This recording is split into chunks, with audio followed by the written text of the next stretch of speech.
Starting. All right. Yep, and we got her starting here, should be. Sounds good. Perfect. Good evening. Thanks all for joining the Community Environmental Advisory Committee meeting. I'd like to start by noting that this meeting includes the remote participation of members as authorized under Minnesota Statute Section 13D.021 due to the declared local health pandemic. Please keep yourself muted at all times that you are not speaking. And to keep the meeting moving along and on schedule, please wait your turn to speak and hold questions until the end of each speaker's presentation. Please remember that there is a chat function, but please remember that those who are calling in by phone cannot see the chat, and everything typed in the chat will be posted in the public meeting minutes. I'll do my best to verbally communicate relevant information that appears in the chat, but would also encourage folks to share pertinent information verbally rather than replying to the chat, than relying on the chat. So I will now call this meeting to order and ask Kim to call the roll so we may verify the presence of a quorum. Council members, when Kim calls your name, please say present, but also introduce yourself briefly with your organization affiliation as applicable. We'd also like to try something new tonight and ask everyone to share one word or a few words to describe how you're feeling today, where you're at. For any community members on the call, we will provide an opportunity for you to introduce yourself after the roll call is complete. Terrific. So yeah, it's a little change of pace. Thought we'd throw something in there just to sort of add a few extra words, and so I'll start off with Max Dalton. Here, how I'm feeling today? Pretty good. Heading out of town this weekend, so very good mood. Nice. Indigo David Liu.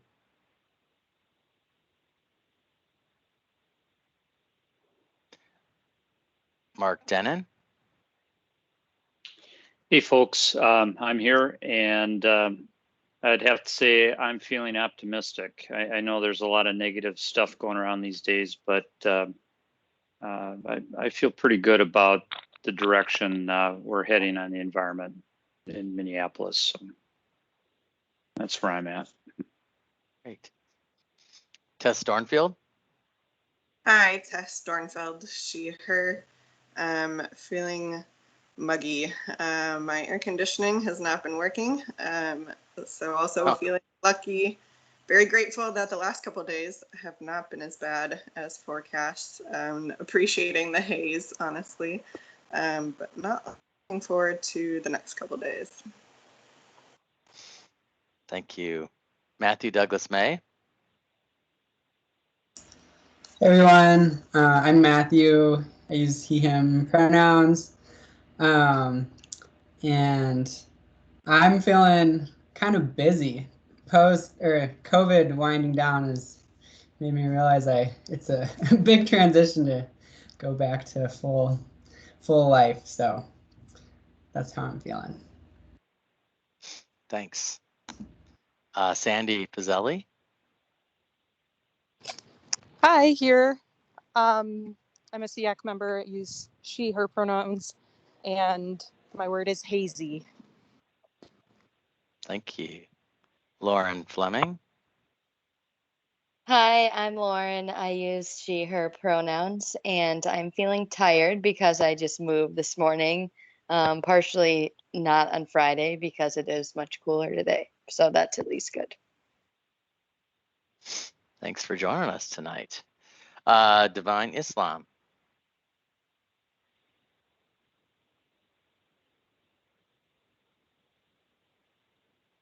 Leslie Jackson. Hello, everybody. I'm excited. My daughter just dropped off a coffee mug from Athens, Greece. So she went there for her birthday, and she said she had a surprise for me, and it was a Starbucks coffee mug that says Athens, Greece. So I'm excited to have it and debate if I want to drink out of it. I love having those touchstones, you know, so you always can relate back to the story. It's great. Toya Lopez.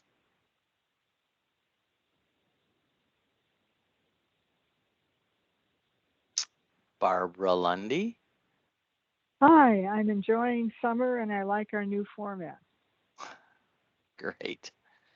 Nick Minderman. I know he had just said he was probably not going to be able to make it tonight. Jacqueline Zapeta. Hi, I'm Jacqueline. Use they, them pronouns. I'm grateful to be able to be in this group. I've been doing a lot of work up north against a pipeline. So being with other folks who are kind of working on things in the city, I'm just feeling grateful to be able to be a part of this. Thank you. And Aaron is not available, or I mention Aaron. Are you on by chance? All right, she's not here. And Anna Johnson. Thanks, Kim. I'm feeling I think I'm feeling some health effects from the smoke. So I had a migraine yesterday and a sore throat the last 24 hours. So feeling kind of tired, but motivated to work hard on climate change. Great, thank you.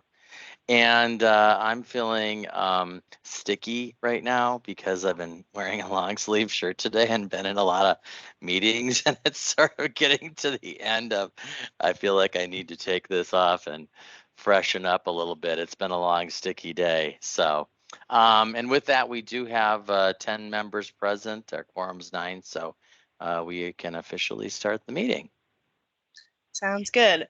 Thanks, everyone. At this time, if there are any community members who've called in, please feel free to unmute and briefly introduce yourself with your name and organization or affiliation as applicable, and your color. Oh, how you're feeling today.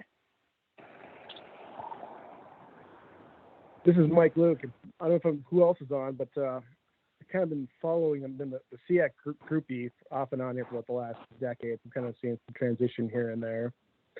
Haven't been able to follow much the last year or two during COVID era, but sadly, my word today is painful because I got a hamstring issue and it's painful to sit, it's painful to walk and stand. So the only comfortable is laying down right now. So it's hard to be productive that way. But I guess the good side is that I have asthma too, and at least I'm not outside, in the air pollution, coughing on it. So that's. Thank you.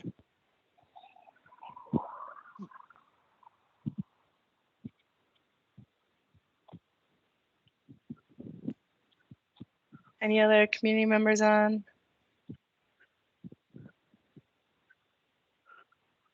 All right, well, thanks for joining us, everyone. And with that, we'll proceed to our agenda, a copy of which was posted for public access to the city's legislative information management system, which is available at lims.minneapolismn.gov. Our first 2 items is the adoption of our agenda for tonight's meeting, followed by the acceptance of minutes from our last June 16th meeting. We can combine these 2 items of business if we receive a proper motion. May I have a motion from a council member to approve the agenda and accept the minutes from the previous meeting? I motion. Thanks, Matthew. Is there a second? I'll second. Awesome, thanks, Tess. There's a proper motion before us. Is there any discussion before Kim takes roll? I just wanted to say one thing, which is just a kind of a reverse in the agenda. Bjorn had a family thing come up, so he is I will do the presentation on 100% renewable electric first, and then Bjorn will be here at 6 to do the sustainable building policy. So if that's okay, is it a amendment to the agenda? I just offer that. Yeah, that works for me. Any discussion around that? All right, and with that, I'll ask Kim to take the roll on the motion. When you hear your name, please say yay or nay to indicate your stance. Max Dalton. Yay. Mark Denon. Yay. Tess Dornfeld. Yay. Matthew Douglas May. Yay. Andy Fazeli. Yay. Lauren Fleming.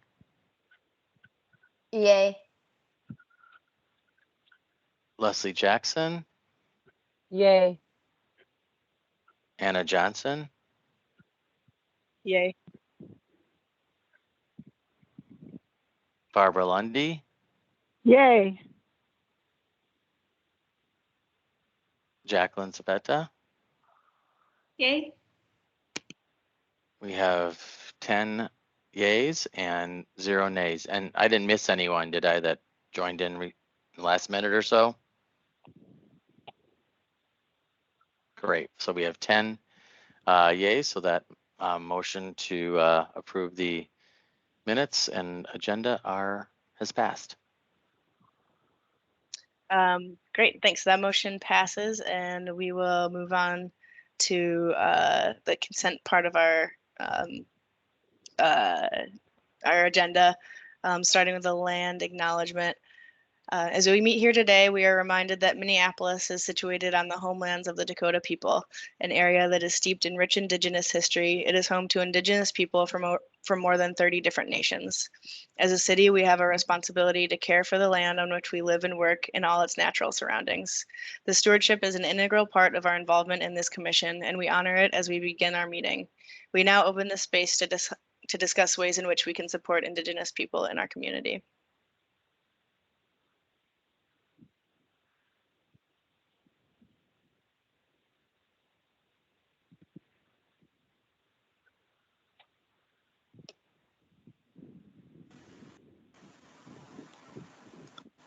This is a little tangential, but if no one else wants to jump in, I think something we can all do, and that I think most people here are probably already conscious of, but just to think about the terminology and the word choice that we use when talking about Indigenous people.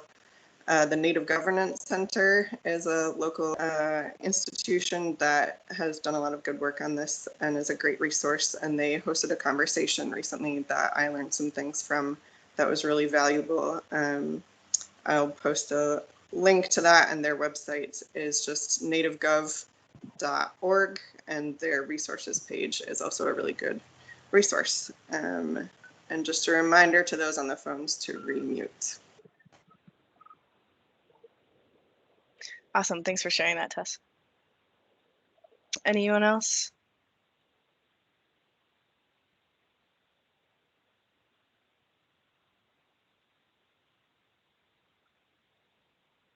I know that the restaurant Owamny opened down by the Stone Arch Bridge, and I think like reservations filled up pretty quickly, but I did also see that they sort of have kind of like a more casual area and like bar area, so you don't have to have a reservation, you could just drop in. So that would be a good way to support a new restaurant and the Sous Chef and his staff.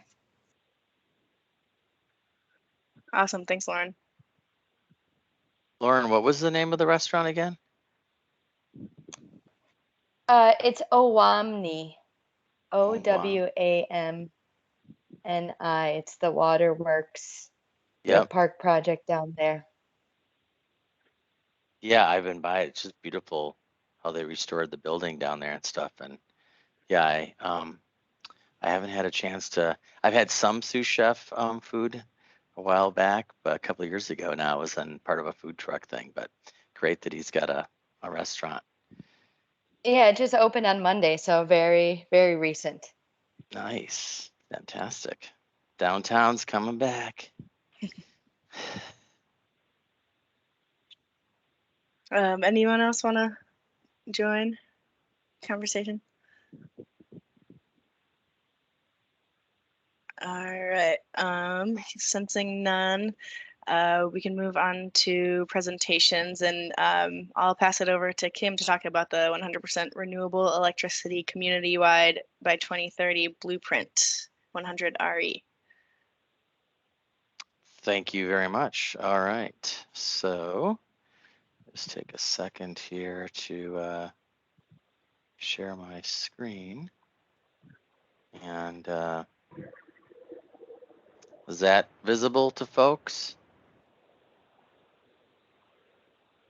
Can everyone see the? Okay. Yeah. Terrific. Yep. Okay, fantastic. So wanted to just talk with you today about our initial draft 100% community-wide renewable electricity blueprint by 2030 and some of the strategies and objectives that we have for this blueprint.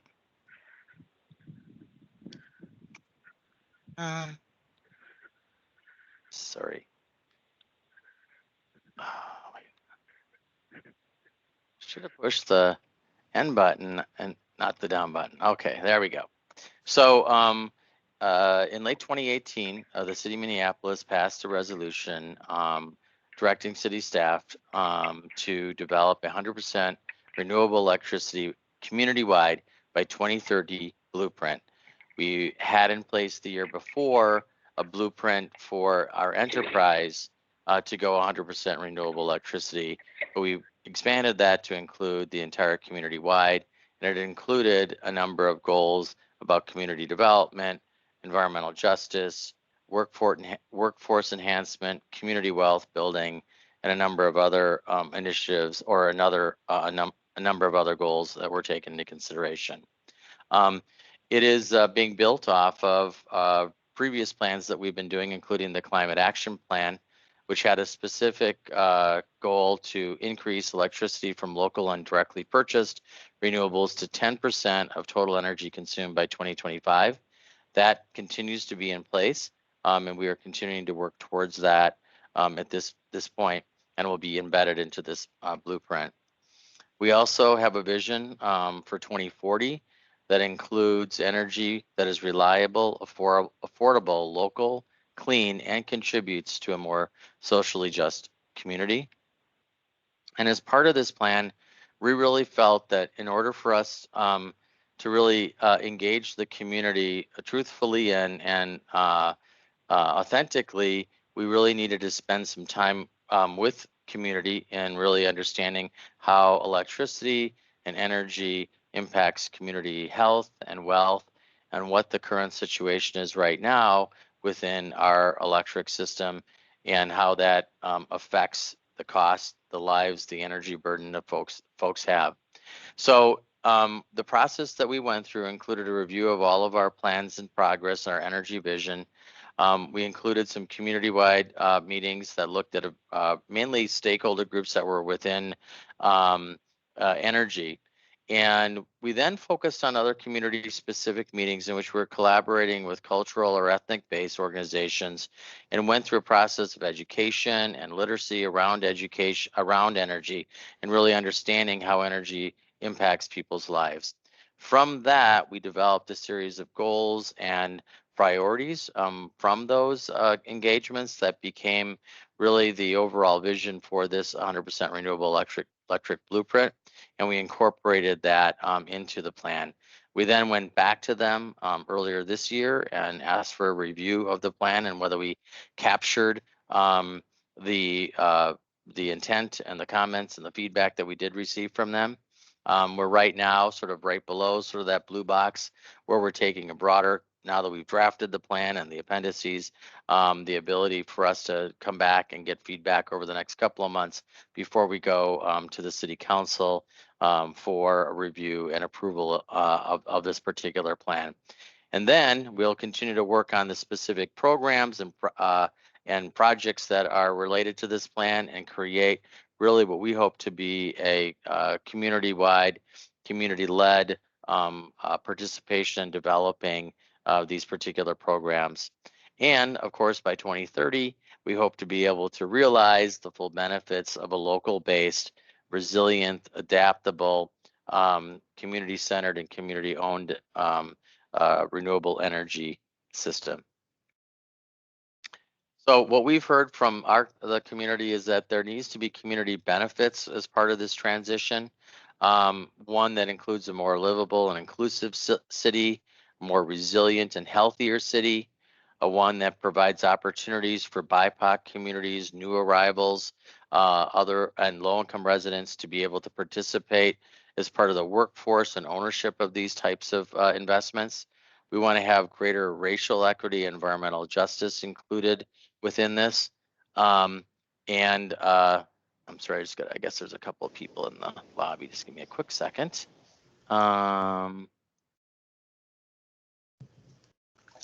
let folks in, or Maybe maybe Stacy, you could let folks in. Would you be able to do that? yes. Okay, thank you. So these are for really, as I mentioned, are taking from the community and the feedback that we have here, creating greater community wealth, and really advancing our clean energy and climate mitigation goals. So as you know, we've got a lot of disparities within Minneapolis between people of color and our white residents, and so one of the things that we need to do is identify how we're able to really support through this energy transition, greater equity, more access to community wealth building, more access to higher paying jobs, access to more resilient homes, access to homes that have lower energy cost. And you can see here are some of the statistics that sort of emphasize the disparities that we do have within Minneapolis. And one of the things that is really important to keep in mind is that we've got about 12% or over 40,000 Minneapolis, I shouldn't say that's households, but 12% or approximately 10,000 to 12,000 households, which represent about 40,000 residents who have a high energy burden, meaning they're paying more than 6% of their income annually for their electric and heating costs. We also know that the median energy burden for low-income households in Minneapolis is 3.3 times higher than households that are not considered low-income in Minneapolis. And we have to understand that 53% of our housing is now renter occupied, and that's increased nearly 10% in the last 10 years. And so what that really means is that we need to make sure there's programs that are available to reduce your energy costs and make your homes more resilient that are accessible to renters. And right now, there is some programs available, but the majority of the things that come through the Conservation Improvement Program and others are really available only to homeowners. And to sort of emphasize that fact even more, it's important to consider that 75% of white families own their homes in Minneapolis, while only 25% of Black families own their own homes. So if there's a barrier to be able to access energy efficiency programs through the utilities or other programs through the city or elsewhere that are only available to homeowners, we're missing a very significant segment of our population who are not able to take advantage or get the benefit of energy efficiency. So we're really not helping a very significant portion of our community get to a more energy efficient future. So just to define what the eligible resources we have for renewable electricity, they include solar energy, wind energy, existing hydropower, potential for low impact new hydropower, and on-site solar PV. It does not include within here strategies that support the extension of the nuclear energy permits to continue past the early 2030s. And it does not include refuse-derived fuel, such as the Hennepin Energy Recovery Center downtown or other garbage incineration. And it does not include new large-scale hydropower like has been proposed and expanded in Manitoba. So currently, right now, we have a renewable energy contribution of the Xcel Energy's Minnesota grid mix at 26.6%. And that's made up of utility scale renewable energy subscriptions. So these are things like Wind Source and Renewable Connect. It includes distributive solar, which includes things like solar rewards on rooftops, community solar gardens, things that are within the distribution grid of the Xcel Energy grid.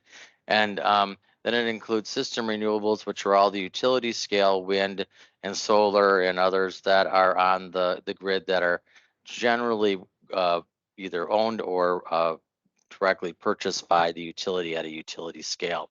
So right now we're at 26.6% when we're all in, and our distributive solar is at about 2.6%. So we've got a ways to go to get to our 10% by 2025 goal, and you'll see we are wanting to even increase our local goal by 2030.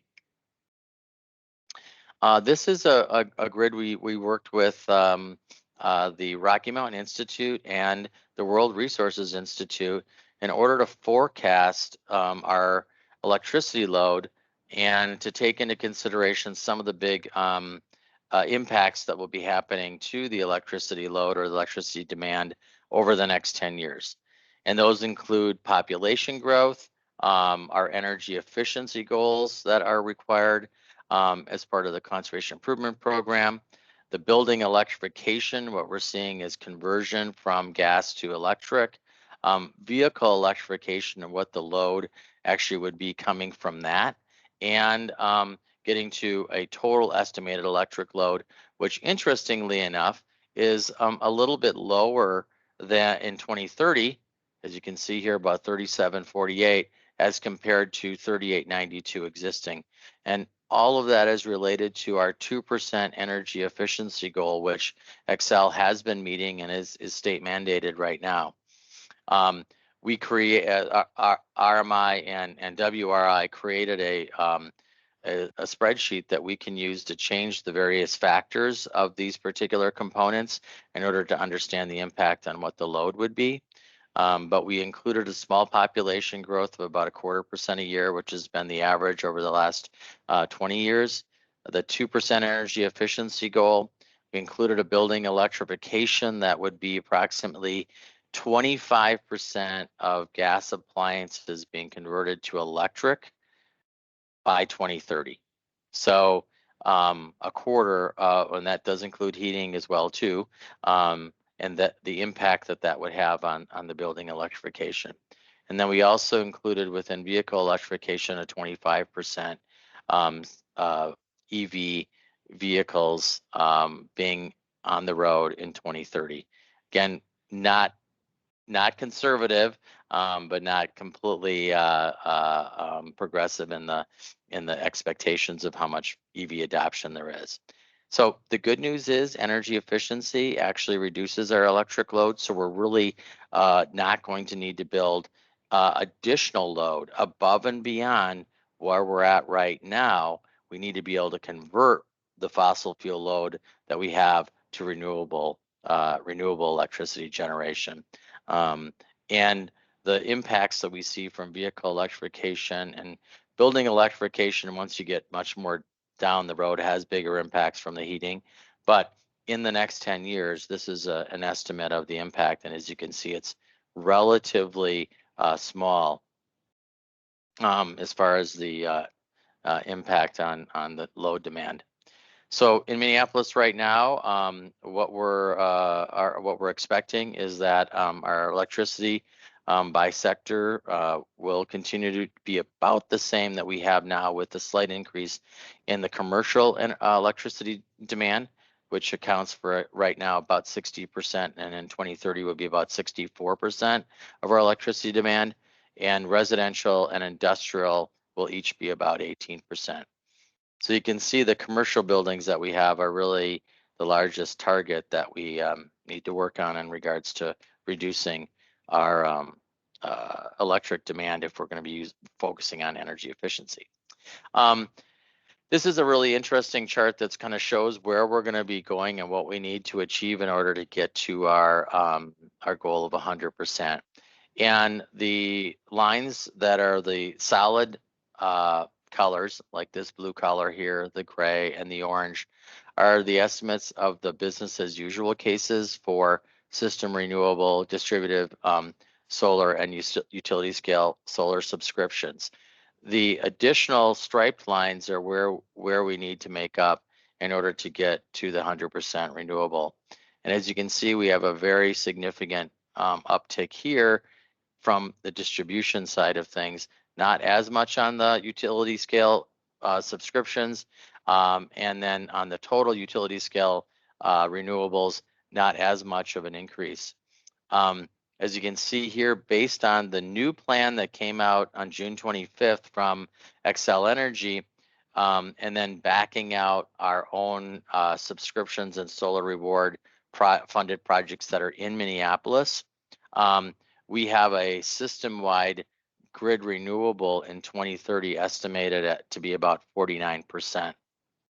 which is about 11% higher than what it was going to be prior to the alternative integrated resource plan that Xcel actually just submitted on that June 25th. So that's a very significant move forward, and we're going to be asking to accelerate that even more as part of this plan.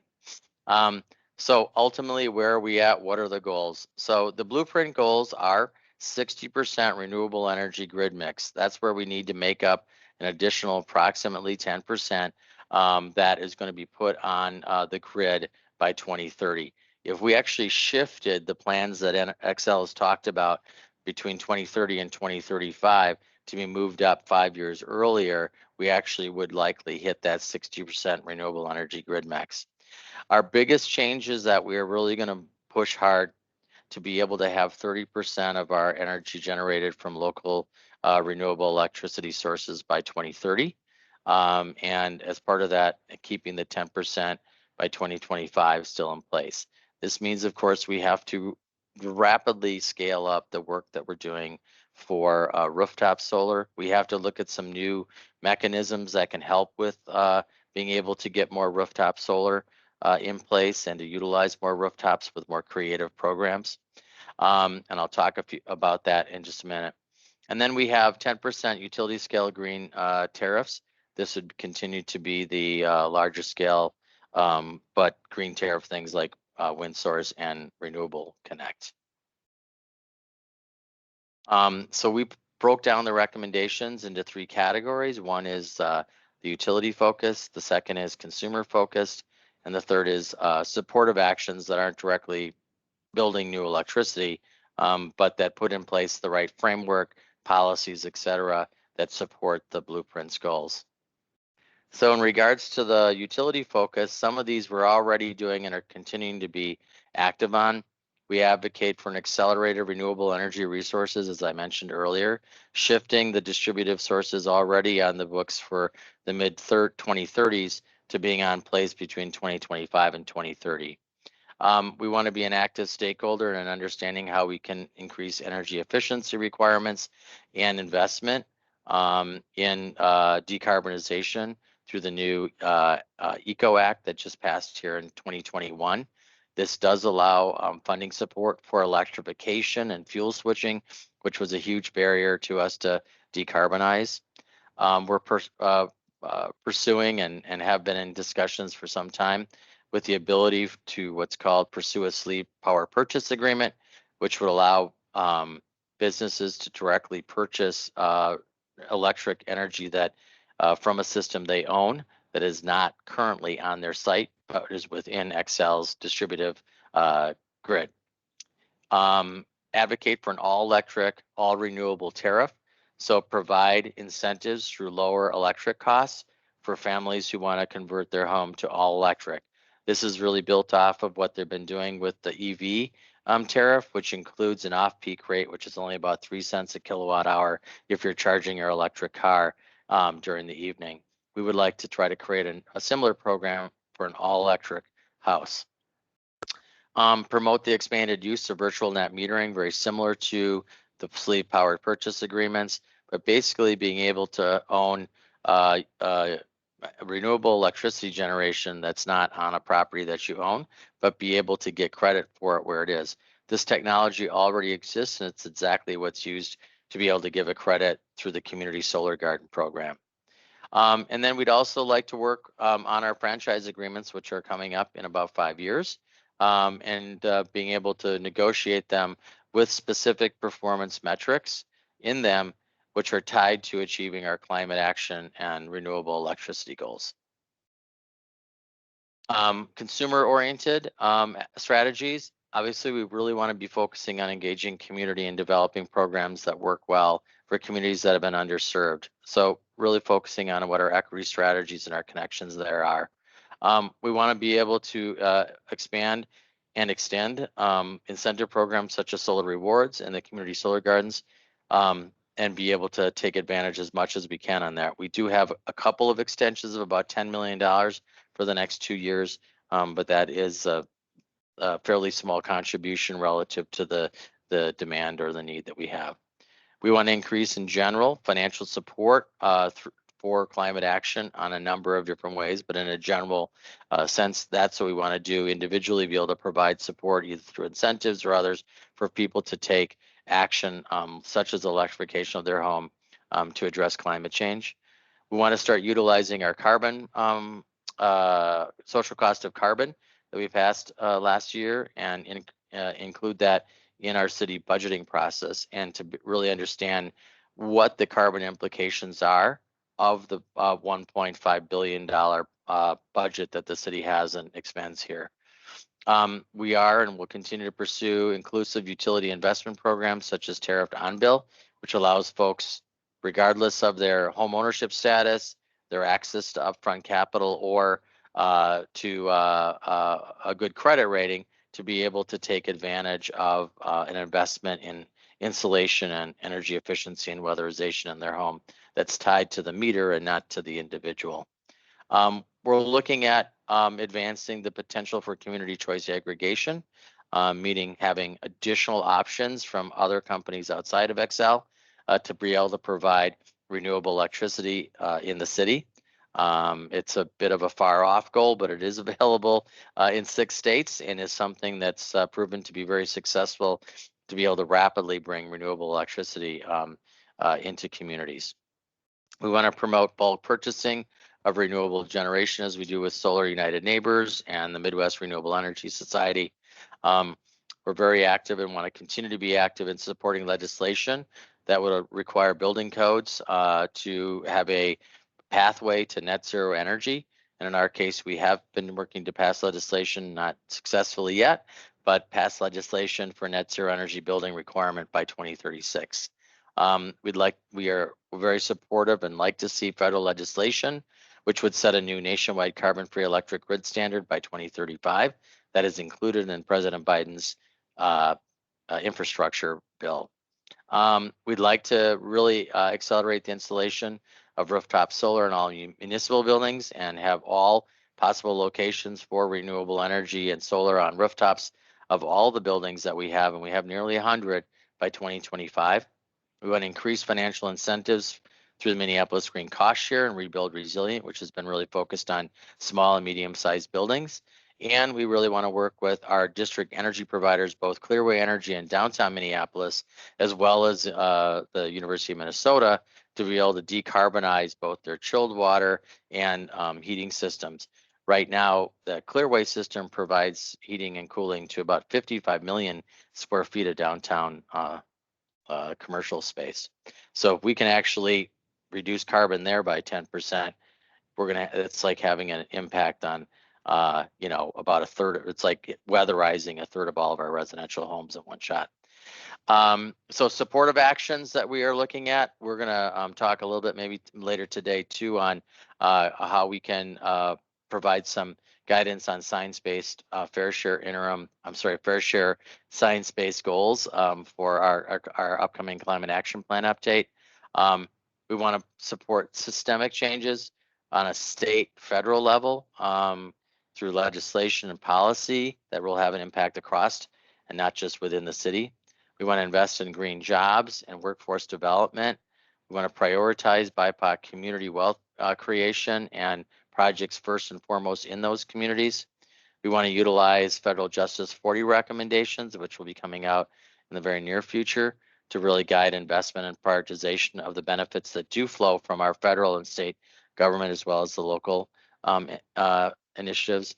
Really expand energy literacy and education, which become really an integral part to really getting community participation and support.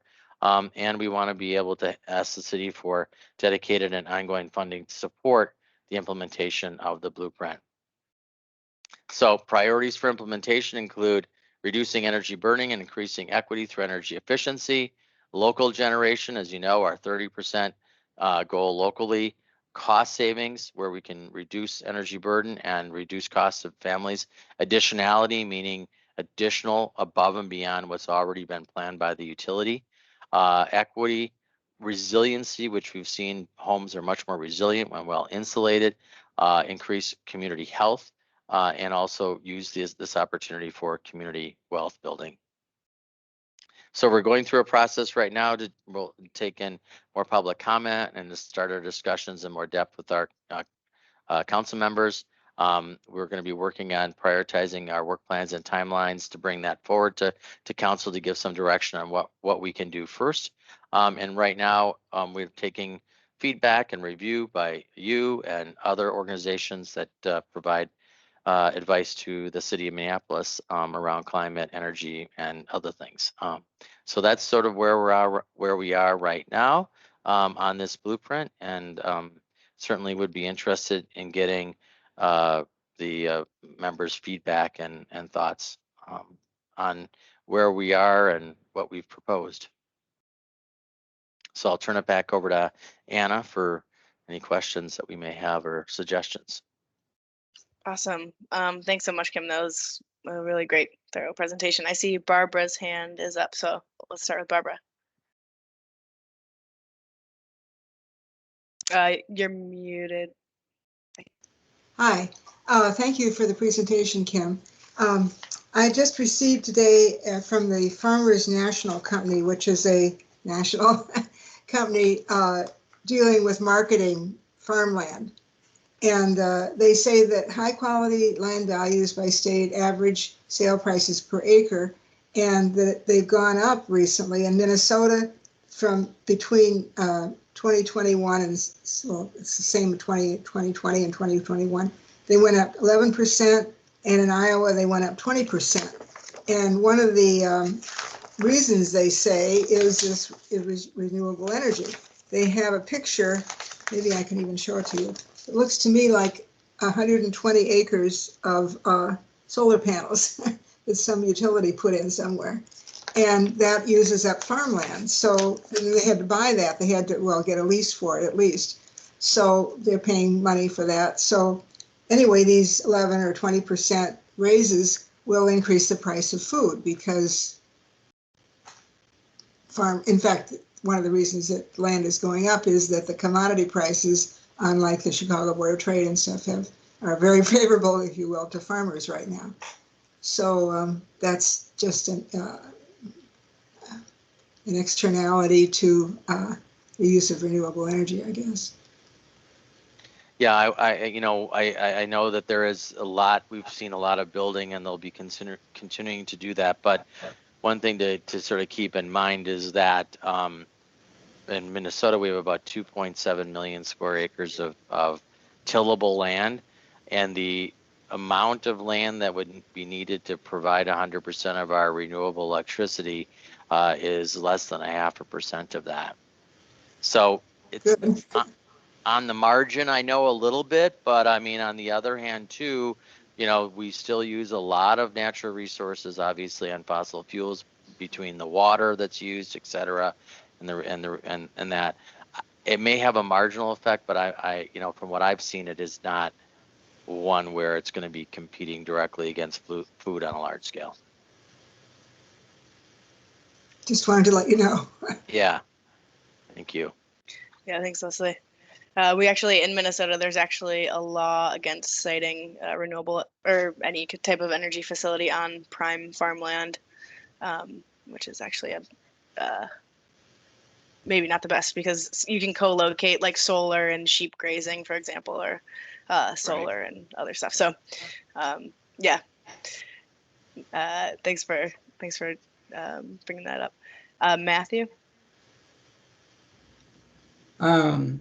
Yeah, I am just seeing the number about how Minneapolis is the worst city in the country for Black homeownership by percent. I'm curious if, Kim, you know of any Minneapolis city initiatives to spur or help more Black families own homes, and I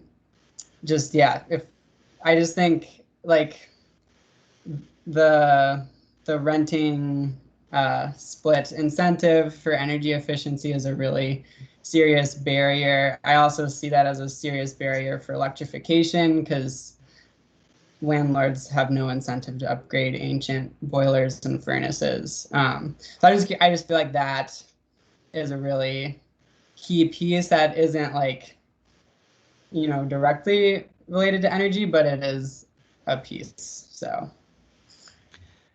I don't have a lot of information on that, but I know a little bit. I know we do have quite an investment within affordable housing, and while there can't be, according to federal law, specific to sort of set aside by race, there's a strong effort to outreach to communities of color and Black families, Latinx, Asian, and when the results that I've seen just recently from the program called Minneapolis Homes, which provides incentives to build affordable housing, that 60% of the folks that are receiving the benefit from a new home and the investment by the city in that are people of color, and there's been a real specific outreach on that.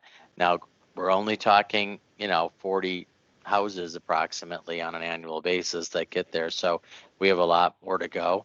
Yeah, and the market has a tendency to work quite against us as well too on the home ownership because of just the cost of the housing going up and just the way that everything kind of focuses on a rental pay by the month kind of scheme. It's more challenging for us, I think, in that case. And obviously more incentives are needed to help those who are at lower income levels too, because the housing prices are going up rapidly. But certainly we could talk. We actually have kind of an interesting program where we've been really promoting passive and net zero energy housing. And we actually have 25 different homes that are being built to that standard that were approved this year. So last year we had 2, this year we got 25. So I could bring in the folks if you wanted to that could provide some more information about how they're working on home ownership, and then also kind of what the sustainability aspects of their new homes that they're building, which are, going to be helpful because obviously the costs associated with the energy to keep those homes warm and cold, or warm and cool, are going to be dramatically reduced because they're going to be net zero energy certified or passive house certified.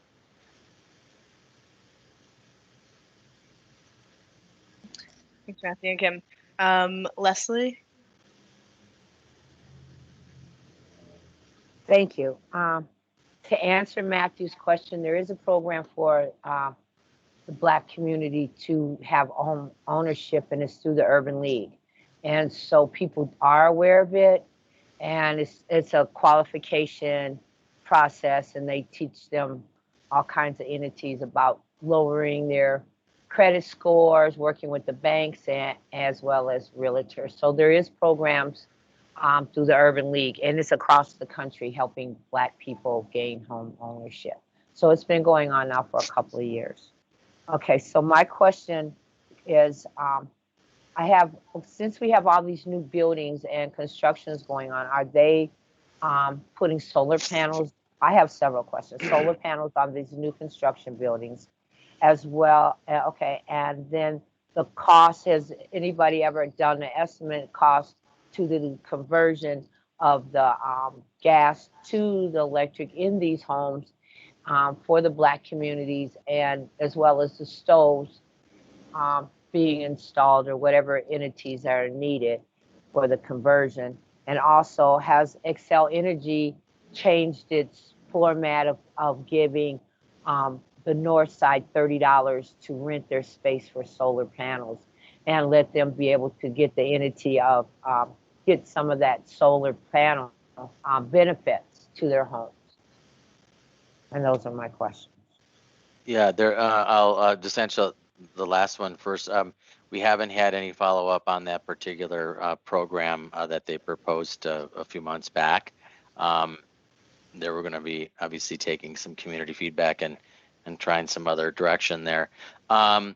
We just recently came out with a report that was jointly worked on by Great Plains Institute and the Center for Energy and the Environment and the City of Minneapolis and Fresh Energy. Actually, I don't know if it was CE in there or not, but yes, I believe they were on there. Yeah, and called G21. And it's a report that looked at different scenarios. So it did a scenario analysis of looking at converting natural gas to biogas and hydrogen, and sort of keeping the infrastructure that we have the same, including our home heating systems. Then the middle one was a hybrid system where they'd be keeping some of the infrastructure in place, especially around industrial gas uses and home heating uses, but adding kind of an additional cold weather heat pump to cover, say, 80 or 90% of those days that are very cold. And so maintaining somewhat of the natural gas infrastructure, but on a reduced scale for residential and commercial to be more or less a supplemental or a backup type. And then another would be a complete transfer over where the natural gas infrastructure would not be maintained and it would go all electric. And looking at the different prices that were there. And the two sort of side scenarios that I talked to, the first one and the last one, have very, very significant costs to do that. I mean, hydrogen and gas right now is 10 times the BTU price of existing natural gas. So it's a very significant increase, and even from electrification, other than extremely cold days, electrification being provided by renewable energy would be lower cost than necessarily getting it under the current scenario with biogas. But the issue becomes there are certain weeks and days, a very small percentage, only maybe 2 weeks out of the year, but those 2 weeks are when, like we had last February, when everyone has huge demand for heat. And if you had to provide that by all electric, it would require basically doubling the amount of capacity we have to be able to provide it. And so you'd be paying to have plants or solar or wind basically sitting by to be able to be powered up at those extreme times. So it would be a lot of cost for standby for 2 weeks a year. So they're now presenting those out. We're actually going to be taking it to the Clean Energy Partnership, but sort of the hybrid model is sort of where we're probably leaning towards at this point in time, based on the demands we have in a cold weather climate here, and just knowing that the resiliency and the reliability also of the gas system is also something really to take into consideration, certainly for emergency centers and places like hospitals, where they cannot afford to be without heat at any given moment, so. Oh, you just muted yourself, Kim. Certainly share that, no? No, you're back. Okay, we can share that G21 report. It just came out last week. I can put that in the notes that I send out after. Hi, this is Toya. Can folks hear me? Yeah, go for it. Oh, okay. Sorry, I'm on the phone. Wait, you didn't answer the last question about these new buildings and the solar panels, and are the city asking the new developers to install solar panels, or is that just an option as far as what the planners go? So that was my question about new building. Okay. Yeah, good question. Sorry about that. So right now, we do have, we can't require them to be on there, but what we can do is we provide incentives, and we actually had the first building, which is just off of Central and Lowry, that's being developed by Kelly Doran's group, agreed to they had an FAR bonus in exchange for doing a sustainability upgrade, which means their building is going to be 80% more efficient than the 2006 baseline, and also will be 100% renewable electricity as well. And we got a commitment from them to maintain that for 25 years. So we're looking for ways to use our zoning code and floor area ratio bonuses to do that. And then anything that we're providing financial incentives towards, which do include things like the Upper Harbor Terminal and big projects also like the Kmart that's on Nicollet, there we're going to have a higher standard that will require some percentage of on-site renewable and very high efficiency standards, and ultimately will create a glide path towards by 2030 that they will be net zero energy. So that's part of our sustainable building policy, which you'll hear a little bit more about from Bjorn here in a bit. Thank you.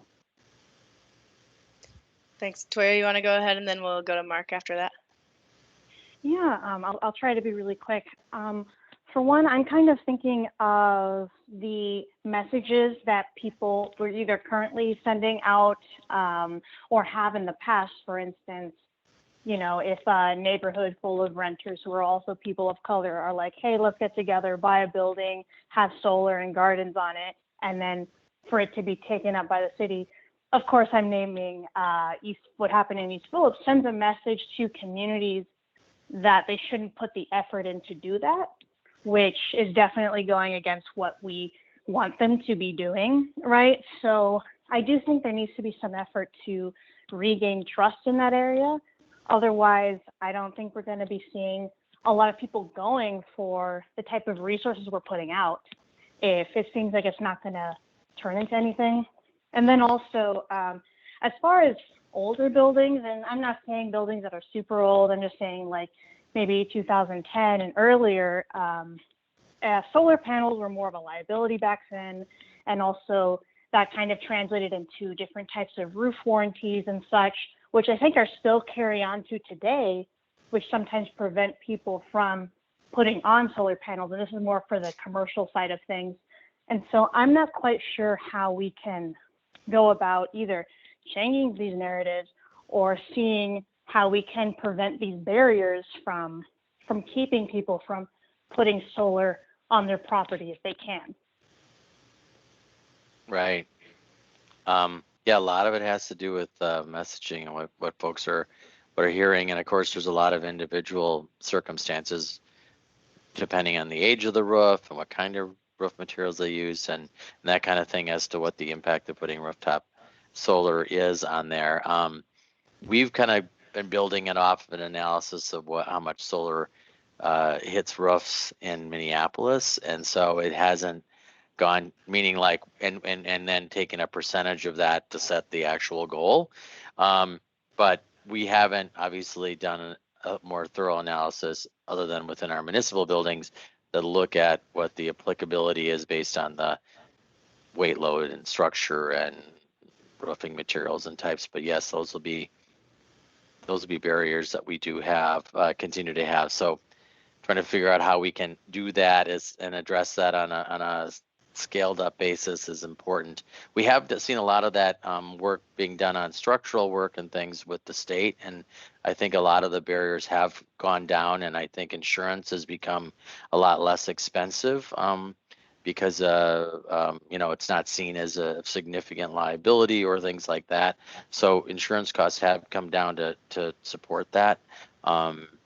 So I think we're moving in the right direction. There continues to be concerns because you're right, it wasn't that long ago that we had a lot of these issues, including the cost of solar being too expensive for people to afford if you're not, very well to do. And right now it's dramatically less expensive. Yeah, so I would like seeing at least some type of either partnership or communications approach as part of the plan, especially as a lot of more places are, coming up with their own environmental or climate or solar related plans to be able to partner with folks or at least some business folks who own a lot of buildings in the spaces in which we can maybe convince them or at least partner on a goal together to get solar. So it's a good point about the communications effort. That's really important to be projecting the right messaging here. Thank you. Yeah, thanks, Toya. Thanks, Kim. I think, I appreciate that point too, Toya, that, providing some specifics around not just saying community outreach and community will be involved, but maybe providing some specifics around how that will be sought out would be great to see. Mark? Yeah, so thanks, Kim, for that presentation.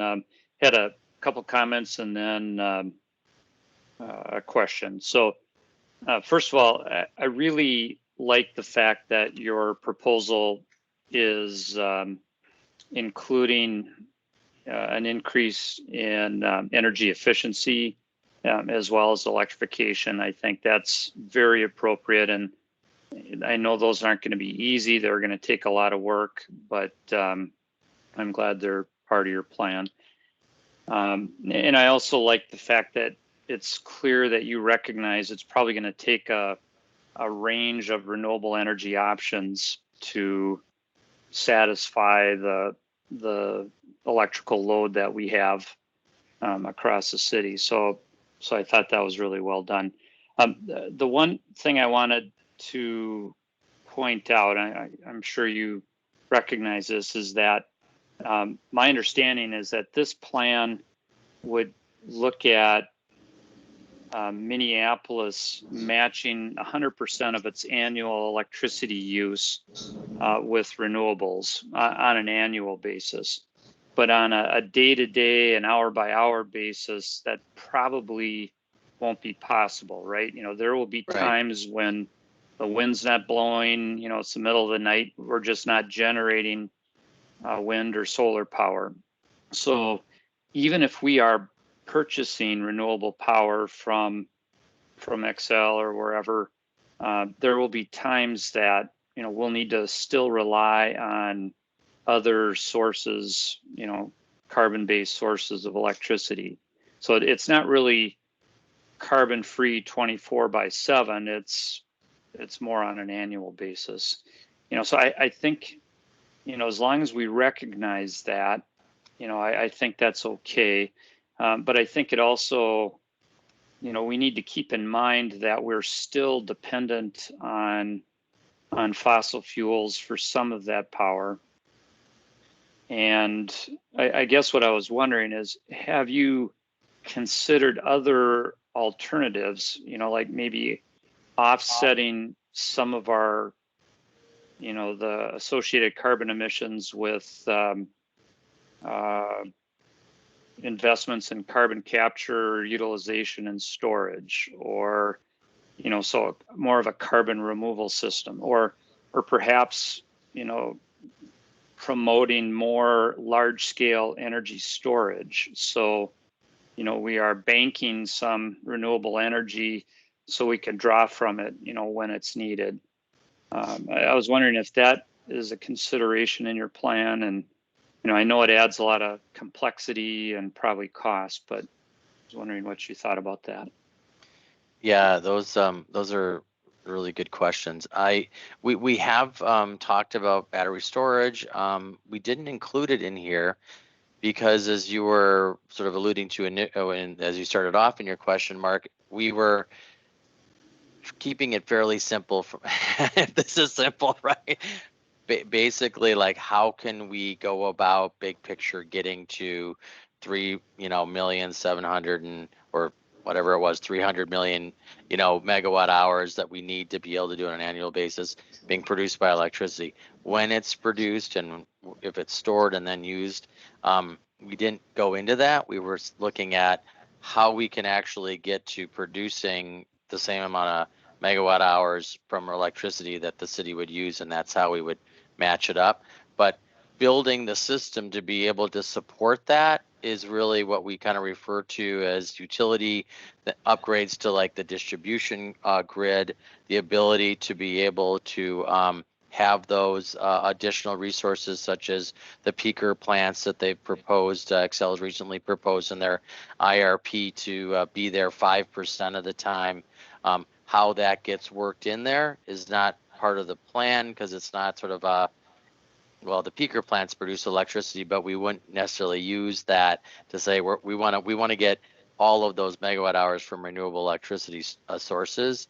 And so that's the match off. And how we get there, we're going to have to figure that out within the distribution grid. But because battery storage is technically not a energy source, we did not include that as part of it, but it's something we could reconsider. We talked about it, and it was talked on, and then we kind of pulled it out since we didn't have a lot of direction on it. And like I said, it wasn't sort of we were matching megawatt hours to megawatt hours. No, and that makes sense. And I don't want to downplay the significance of what you're proposing. It's going to be hard. It's going to be big.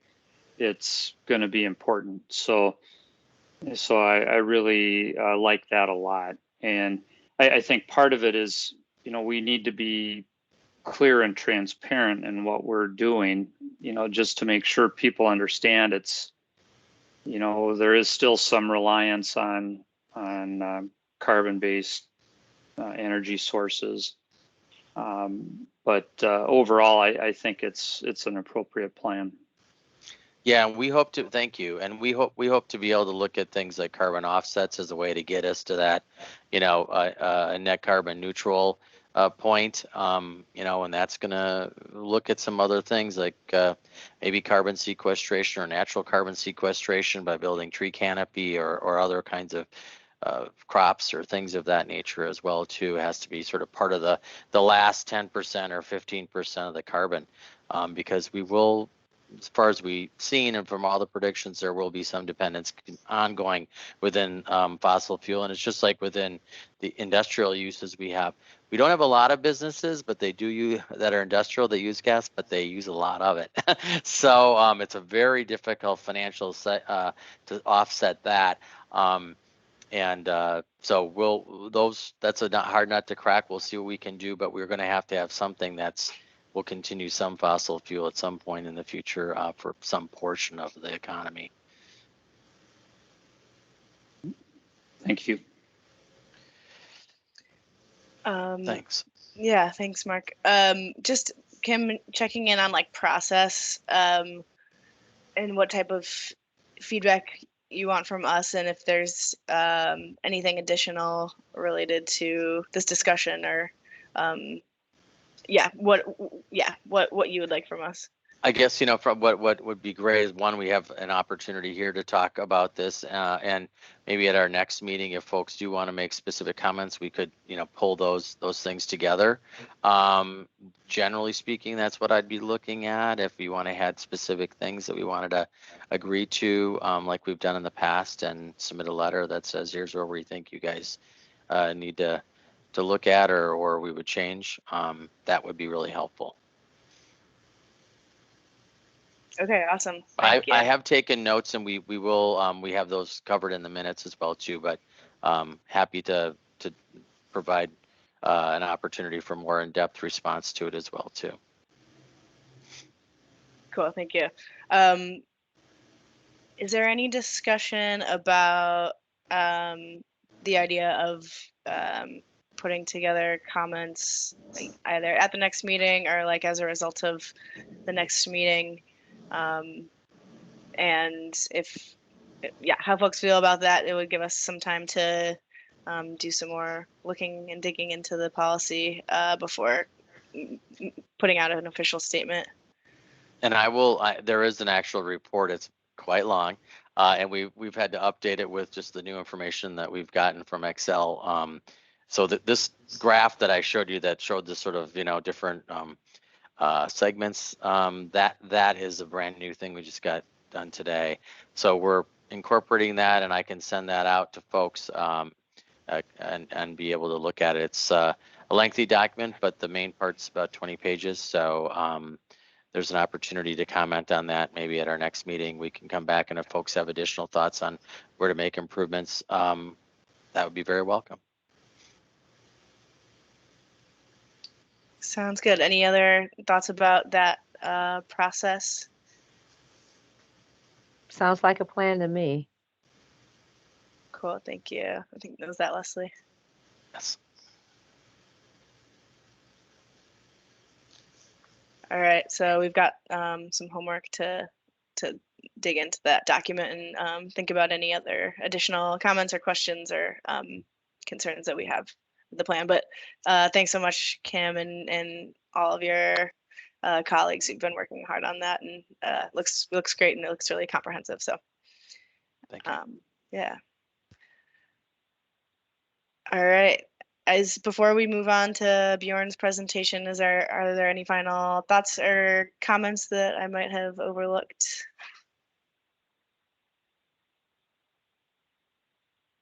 Cool. All right.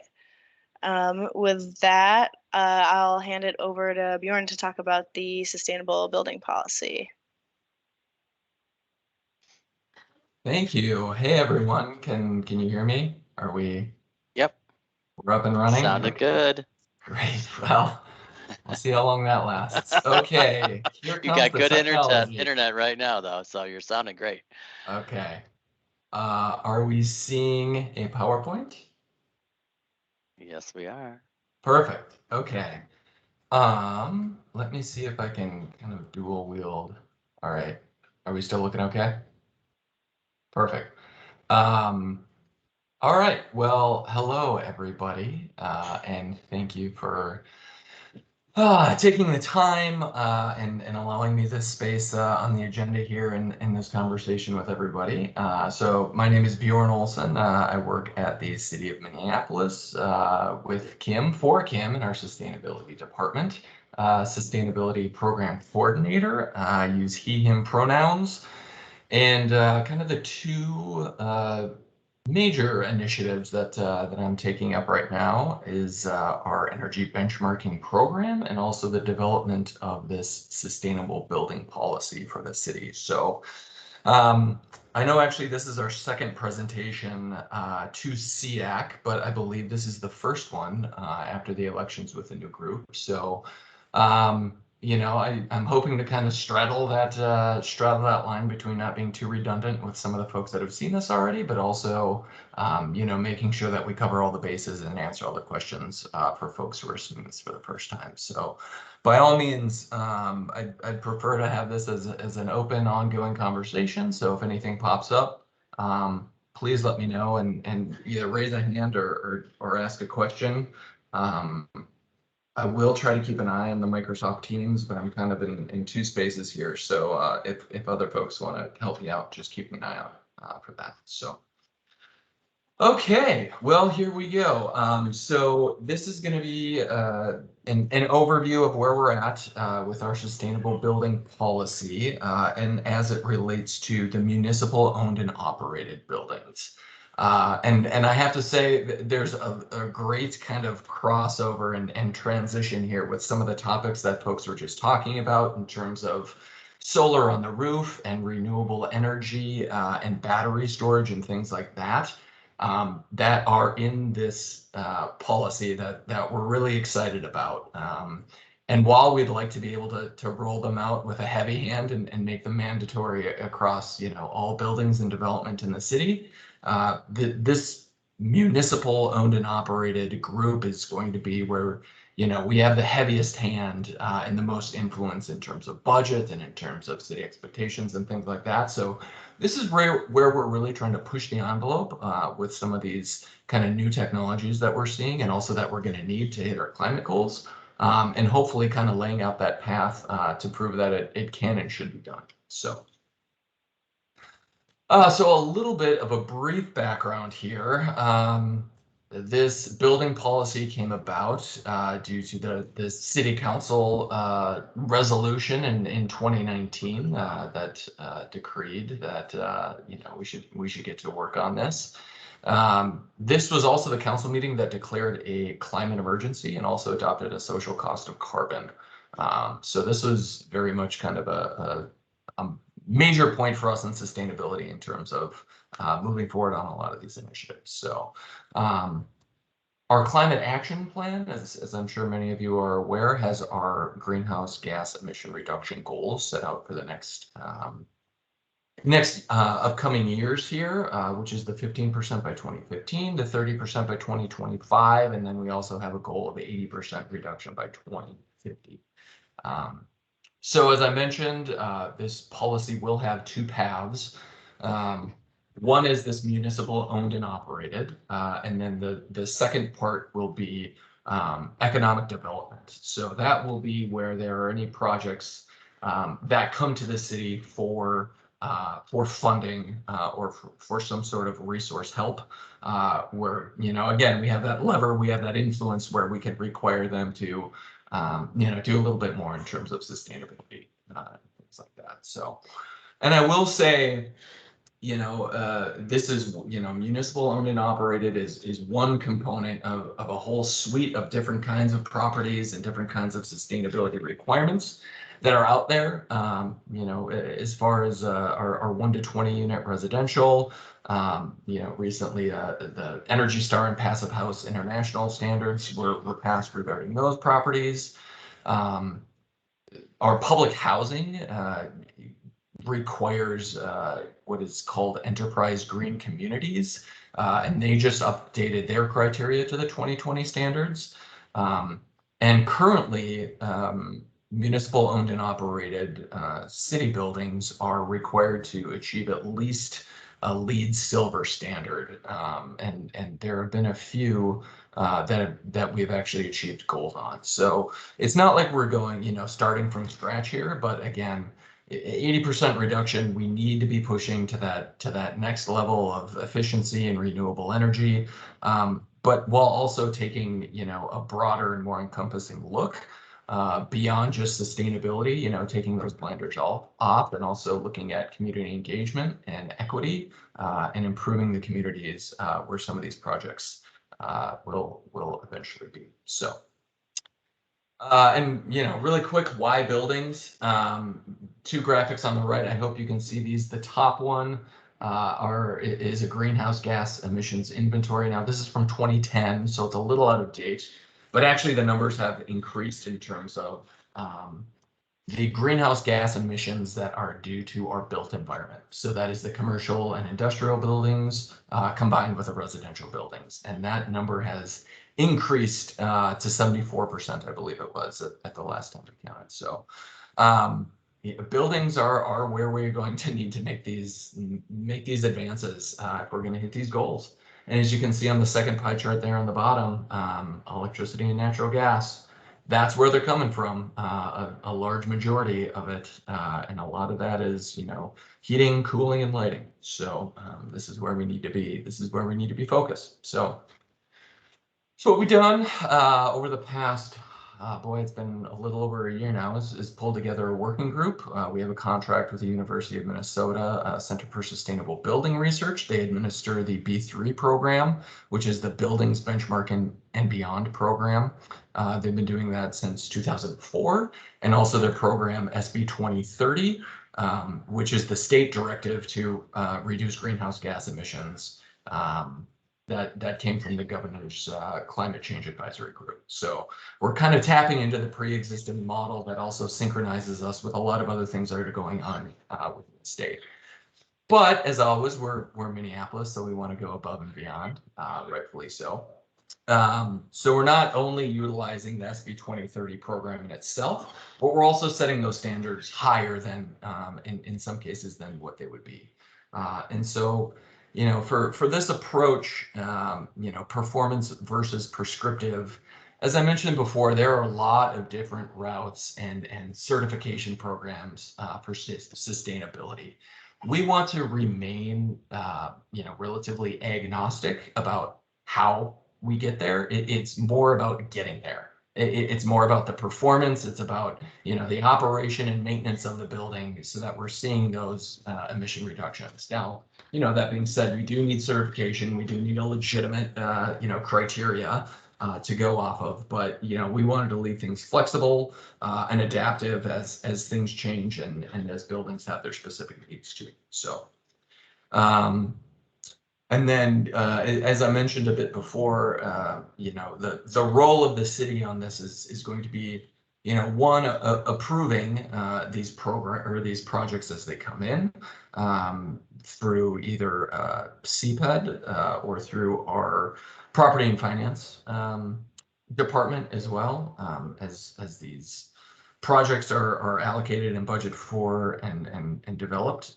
This will be in all phases of the design and implementation, even beginning with the pre-design phase. So, and then there will be a tracking component of this as well. And we do have our energy benchmarking program, which I mentioned before, that I'm involved with as well.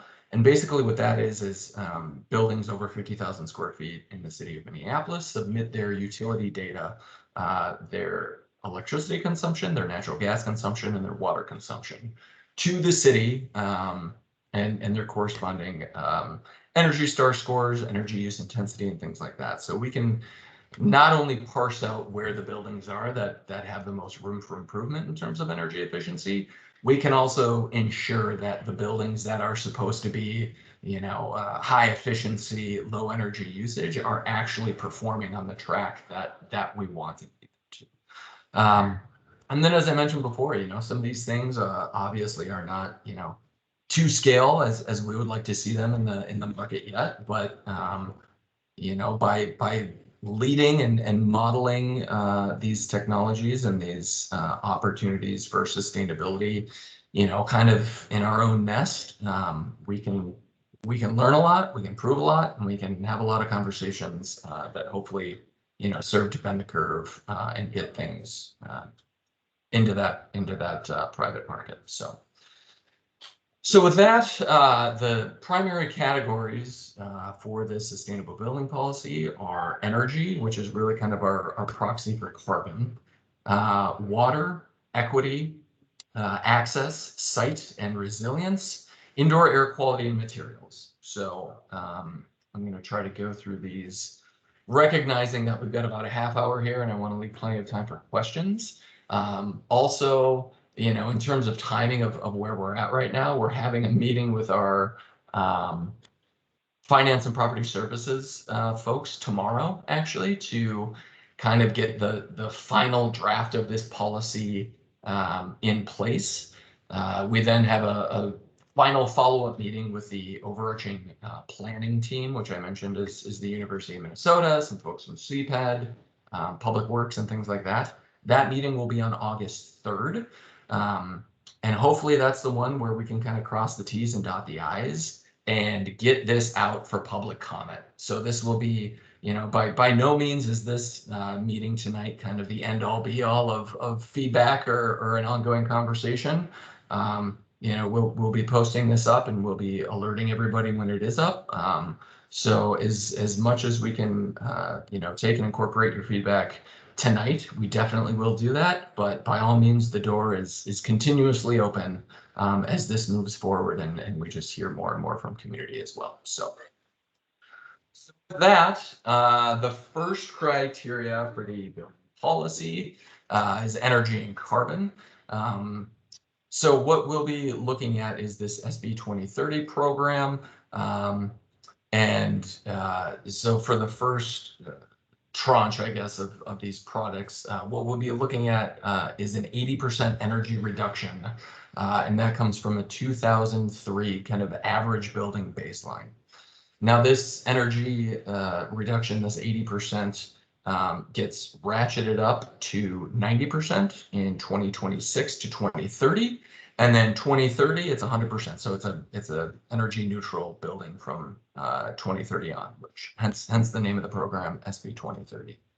So this will continue to ratchet up as time goes on. So this also accounts, for the design of the building itself, the energy modeling, but then there's also a kind of 1 year correction period or real life kind of pilot test where there's some fine tuning in terms of operations, in terms of the actual efficiencies of some of the systems, the HVAC and things like that. So this sets an absolute energy target in terms of energy use intensity, which is kBTU per square foot.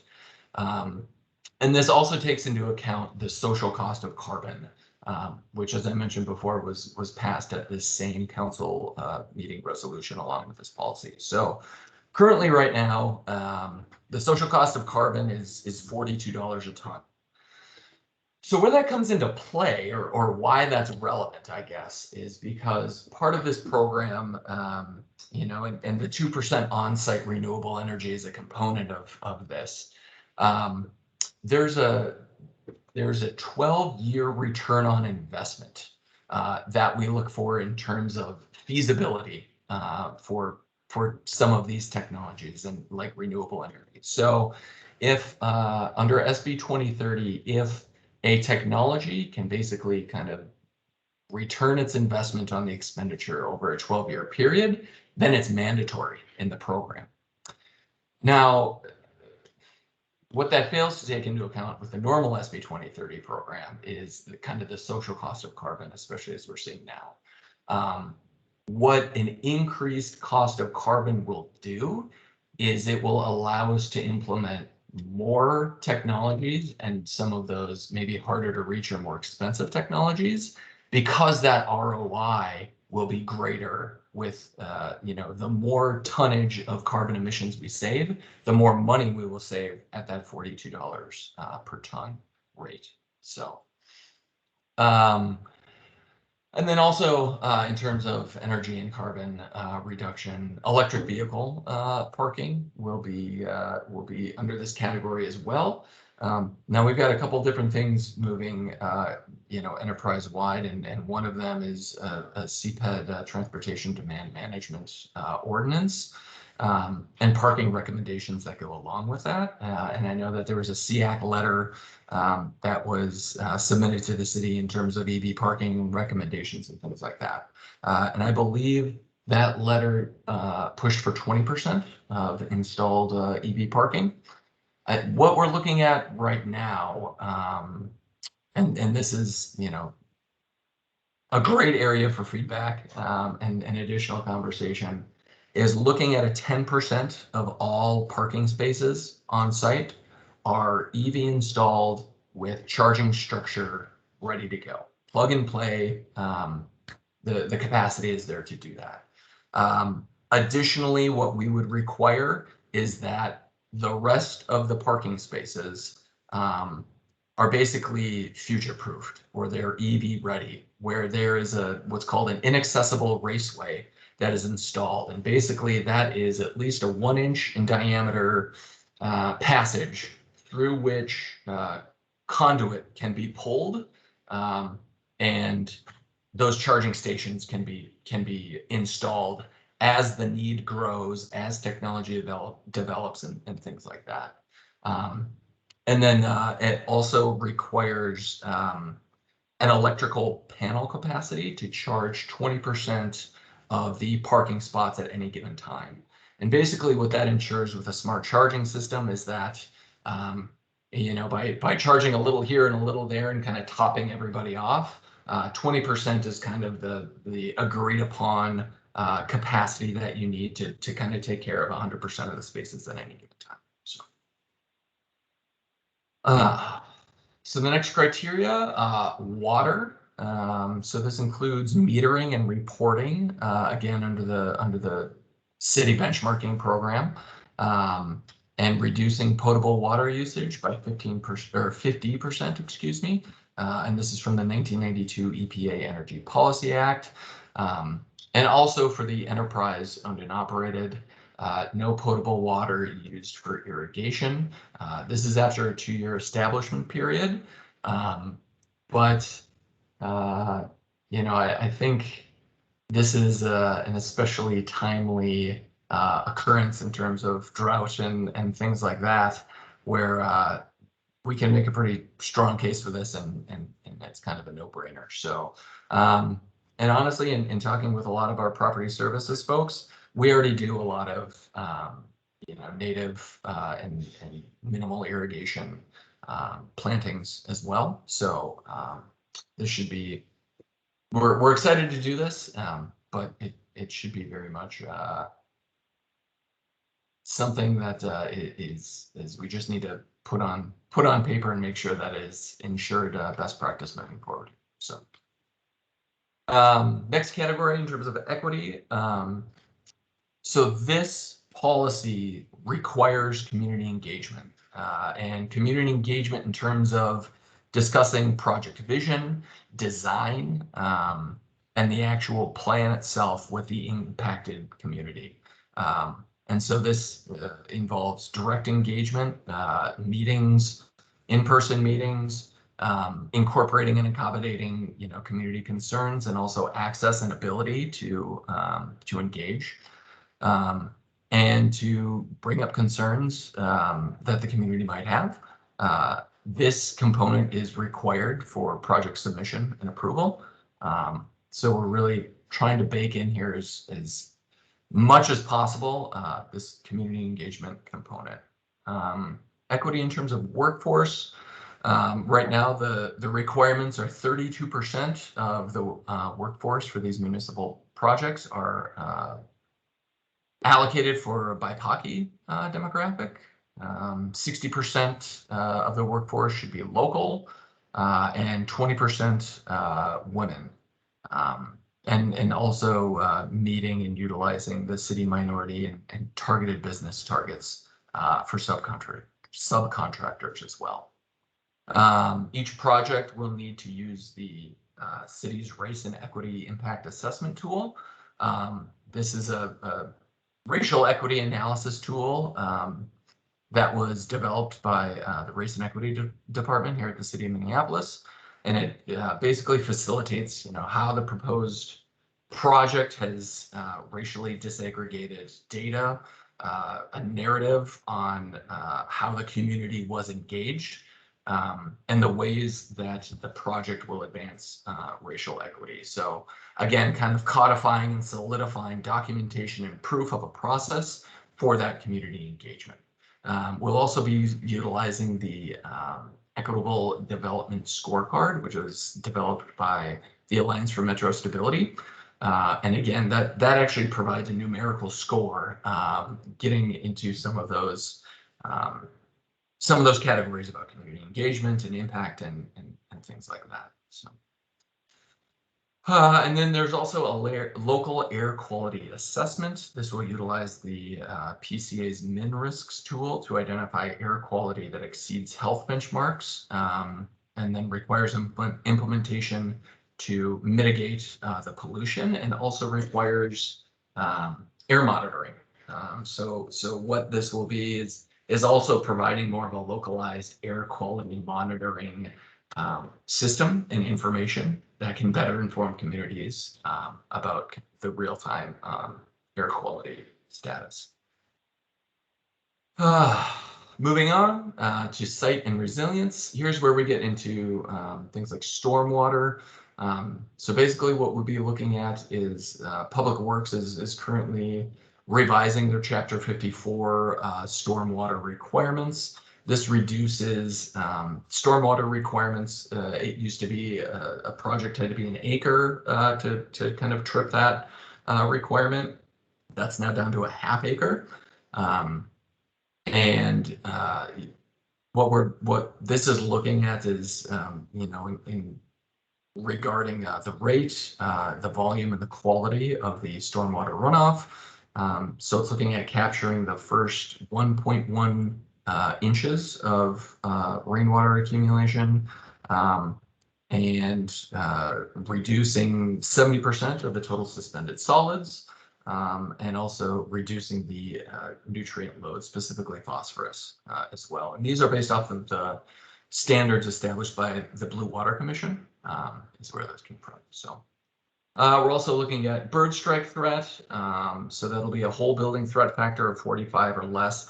Basically, that relates to the material, the patterns, and kind of the visibility of the materials that are being used to minimize bird strikes. Also looking at native and pollinator planting. That's 25% minimum coverage of the landscaping needs to be native and pollinator planting. Dark sky lighting, which establishes lighting zones and lighting intensity, specifically regarded to migratory patterns and wildlife.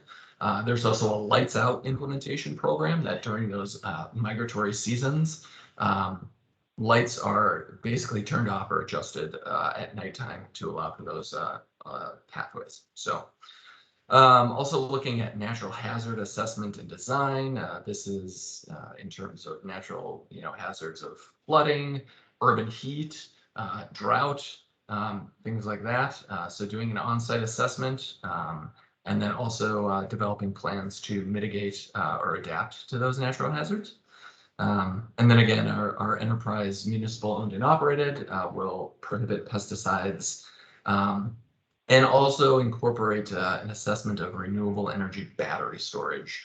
And this again will incorporate that social cost of carbon in terms of on-site, battery energy storage that can be used in terms of offsetting peak hours or during, periods of interruption or blackouts or something like that, but also in times of, natural hazards or disasters, provide for ancillary or backup generation, not only for the building, but for the surrounding community as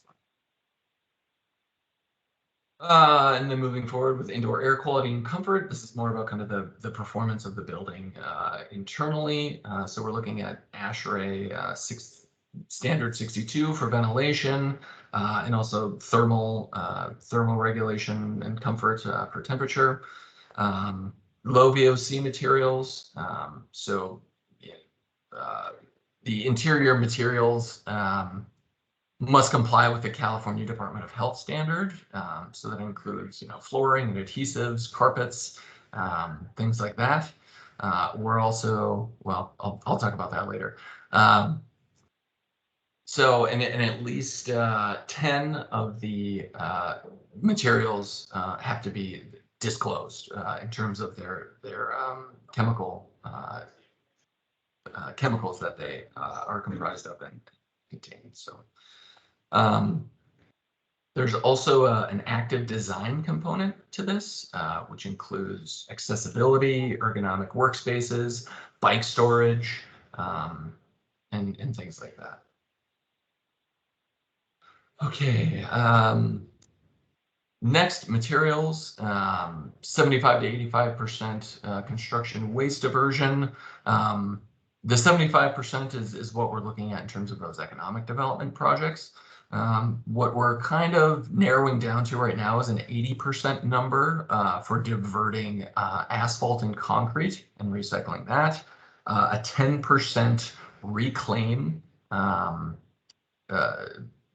reclaimed materials, basically, and then recycling or diverting another 85% of the remaining non-hazardous material. So this has to do a lot with, to some extent, new construction, but also in terms of any renovations or anything like that, making sure that the deconstruction materials as well as the construction materials are taken account for and handled in a responsible way.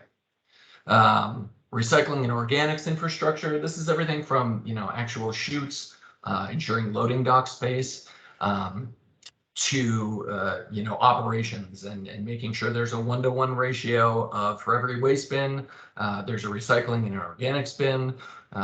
There are labeling requirements that are consistent with Hennepin County and actually kind of align us nicely to take advantage of some of those Hennepin County grants to help offset some of those costs and ensuring that we have enough of those bins and things like that for internal waste. There will be a whole building life cycle analysis, an LCA, of the embodied carbon of the building. That includes the construction materials and the construction itself. As, and if you looked at some of the European models and buildings, as the operations of these buildings get more and more energy efficient and the energy itself becomes more sustainable and renewable, some of the heaviest carbon impacts are actually in the building and the materials, like the concrete and the transportation of the materials for the building itself, than the actual operation of the building. So we want to make sure that the things we're minimizing carbon not only in the heat and the electricity that we're using to operate and maintain the building, but also in the materials of the building itself. And so for municipal buildings, there will be that life cycle analysis that establishes that baseline, and then we'll be reducing the embodied emission by 10% for that. So we're also, in terms of, I know the conversation was brought up earlier in terms of carbon offsets or ways that we could kind of incentivize or pay for other carbon offsets. We are kicking around the idea, and this is still in the draft phase, but we'd appreciate any comments or thoughts or ideas on this, of whatever the embodied carbon amount is for the building itself, assessing a dollar amount to that embodied carbon using the social cost of carbon, and taking that money and putting it in a fund that would then be available for the economic development projects to access in order to minimize their carbon footprint. So as an example, the city builds a building, there's, X number of tons of carbon in the embodied emissions. At $42, let's say that puts, $42,000 into this fund. Well, that $42,000 then will be available for another project to directly reduce their carbon impact, whether it be through on-site renewable energy or battery storage or increased energy efficiency. So there's a direct correlation between the carbon that we are using at the city and offsetting that with other projects that are going on in the city as well. So that's kind of the nuts and bolts of it as an overview here. So, as I mentioned, we'll be moving forward with a few internal meetings here coming up in the next few weeks. We're spending the spring and summer and probably some of the fall here coming up with engagement and comment period, engaging you all here at SEAC, EVAC, our green zones. There's also a sustainable building development group that is a joint effort between the north side and south side green zones that we're engaging, putting this out to private developers and consultants, and also some of the committees and commissions we have here at the city. So taking as much comment and feedback and input as we can here, and then hopefully finalizing this policy and language and moving forward here in the very near future. So with that, I'd love to open it up to just general conversations, questions, concerns, anything like that. Thanks, Bjorn. Thanks so much for being here this evening. I just have a quick question, like in terms of grounding, which buildings this applies to. Sorry if you already mentioned this. So a sustainable building policy would only apply to buildings that receive some sort of support from the city, or okay, and correct. Okay. Well, so the two paths are either the buildings that we are building as the city, so city owned and operated. So this would be new buildings or any sort of renovation or reconstruction that goes on with existing city buildings. And then any new buildings that the city intends to own and operate. And then any buildings that receive funding or resources from the city as well, the economic development programs. Cool. Okay, and just let me just clarify one thing though, that what Bjorn's been focusing on and what we're moving forward here in this next time frame in this fall is the enterprise, the city enterprise. We are moving the other one forward, but we're still working out a little bit. That's on a bit of a separate time frame. So it's very similar, but I just wanted to clarify they are two separate policies on two separate time frames. Got it. Okay, cool. Thank you. So like, let me just say one other thing about like the enterprise one. We're trying to do some creative things like on the life cycle cost assessment and sort of doing some things like that, incorporating social cost of carbon with the intent that as we revise these over time, which is sort of part of the resolution that they need to be updated at minimum 5 years, that they include some of these things that we're sort of testing out as part of the enterprise. got it. Awesome. Thank you. And we only have a few minutes for discussion, so I'll hop over to Leslie. Thanks. I had a question. I'm kind of confused about the building and the carbon. So is it the people generating the carbon in the building, or is it the building itself generating the carbon? And because people are working at home, does that change the equation of the carbon buildup, because more Target people, there's no more people really downtown because Target had closed some of the buildings and a lot of people are working from home. Was that in consideration? And then in my other questions, I guess I could put it in the notes when you guys submit it for our concerns. Sure, and That's a great question because we are living in a new world. So the through the SB 2030 program, which sets those 80% reduction, 90% reduction, and eventually 100% reduction. There's a energy modeling that occurs in there, and they do that in partnership with CEE, which is the Center for Energy and Environment. So there is an energy model that is based on basically how the building operates. So a standard, the environment that is needed in terms of heating and cooling and lighting and electricity use. What would be kind of the operation that would be required to stay in line with those ventilation requirements and the thermal comfort and things like that. Those are modeled for the actual performance of the building itself. And then the life cycle carbon analysis is the actual building materials and construction of the building. So I believe that those are based off of the expected or the expected occupancy of the building. And if there are less people in the building, I would assume that means less energy draw because it would mean less lighting is required. And with smart heating and cooling systems, we'll be able to more accurately provide those systems and the heating and cooling requirements where the building is occupied at any given time.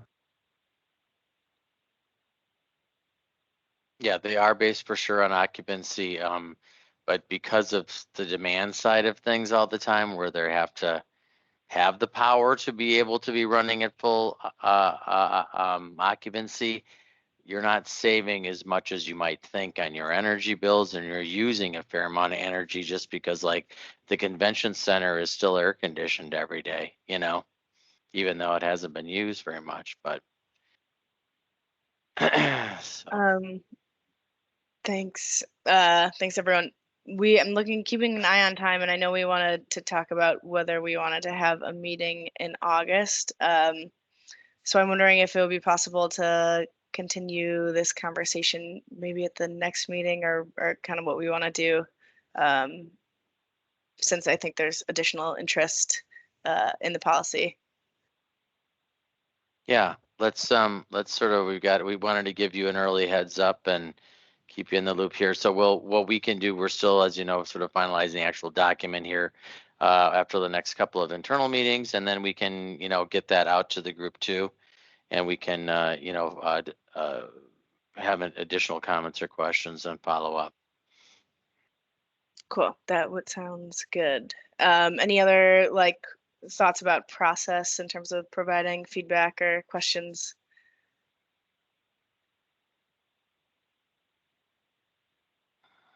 Okay. And Matthew said he would love to have an additional conversation on SB 2030. Cool, noted. And okay, great. So I'm really sorry to cut this conversation short. There's so much content there, Bjorn, and thanks so much for being here. I also want to shout out Stacy Miller for being here with the city on both of y'all's evenings. So really, really appreciate your time and expertise. In the last few minutes, Kim proposed the idea of canceling the August meeting. I don't know if that's and Mark noted he wants to continue discussion and feedback on SB 2030 for sure. I don't know if that's a typical move to close it. It's kind of a Minnesota tradition to kind of shut down offices and work during the state fair. So I just want to kind of see how things are going. Aaron's kind of a maybe too, so we were sort of just want to sort of check in if people are around and want to do that in August, or we certainly can. It's not that. I just want to sort of do a check-in if there's some, people are all here, or if that's sort of a summer vacation kind of thing. Yeah, Tess has her hand up. And then Barbara.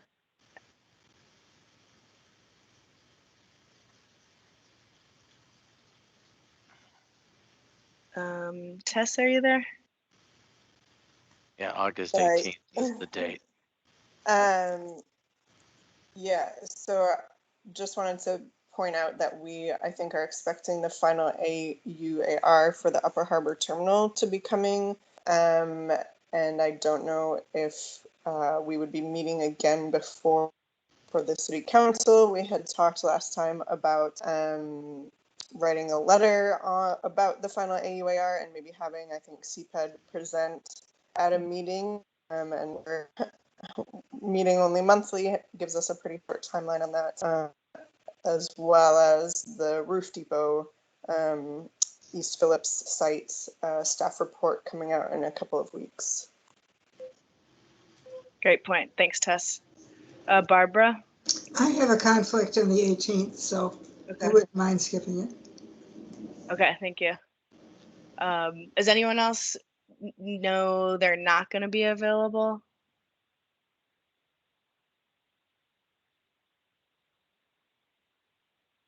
Okay. Well, it sounds like I'm available also, so it sounds like maybe we should keep it on the calendar. Okay. And unless we can just double check with folks who aren't here to see if there's going to be kind of an Yeah, accident or not. The nice thing is I know folks respond a lot on the Outlook affirmatively, so that's always helpful. So I'll send something out just the week before, and if there's something where everyone's not able to do it, we'll reconvene. But otherwise, it looks like we're good to go, and we have folks going to be around. So Cool, awesome. Well, thank you, Kim. Thanks everyone for being here, for your time and attention and thoughtful questions and discussion. And we'll be remote again in August and remote in September, and then and then back in person in October. Correct. Cool. Oh, I think we need a motion to adjourn. Sarah, can I get a motion to adjourn? This is Tess. I'll move. Tess moves. I move we adjourn. Barbara, do you want a second? I'll second. Okay, thank you. I think we can just go. Yeah, if there's no objections. No objections. Sorry, my script is buried in my notes over here. All right, hearing none, we are adjourned. Thanks, folks. Thank you. Have a good week. Thanks, Anna. Thanks, Kim. Thank you, everybody. Bye, everyone. Bye.